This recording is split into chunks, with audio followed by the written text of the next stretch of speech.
There was a king who had a pack of 10 wild dogs. He used them to punish all those ministers who committed blunders. One day, one of his ministers made a mistake. The king was furious and passed an order that the minister be thrown to the dogs. Desperate to save his life, the minister pleaded, "Your Majesty, I faithfully served you for 10 years, and in return, is this what you would do to me? But if that's what you want, fine. You may throw me to the dogs, but before doing so, can you please do me a small favor? For 10 years of my service, may I request you to kindly grant me just 10 more days before the dogs tear me off to pieces." The king agreed to the minister's proposal. The minister then approached the guard who was in charge of caring for the dogs and requested that the guard allow him to look after them for the next 10 days. Unaware of the king's order, the guard was a little surprised. Why would a minister want to do this? But being delighted that he would get a break, the guard agreed. The minister had experience of caring for wild animals from before he had joined the king.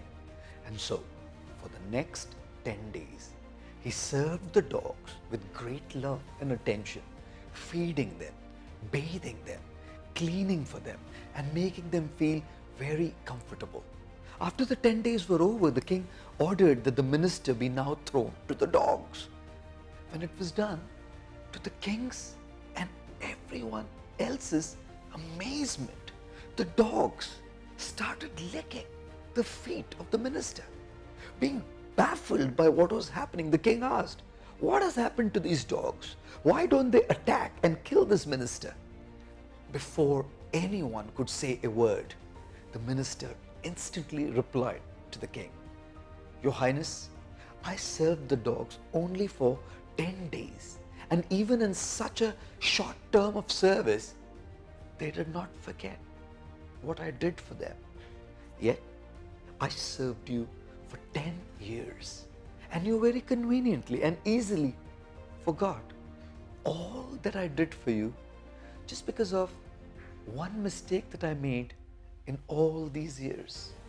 The king felt ashamed of himself, and having learnt a vital lesson in personal dealings, ordered for the minister to be freed and accepted him back in his service. Isn't it a fact that as soon as there is a provocation or a mistake made or a troubling situation that comes up, we very quickly forget all the good that others have or the good that others have done for us? Gratitude is firstly about a sharp memory of all the kindness, service, and good that we have received. It is then about action, reciprocation, showing our goodness by letting go of the one-off blunders that may happen, and to positively continue our relationship with others. Let us not wipe off the good that others have done unto us because of small mistakes, situations, or incidents.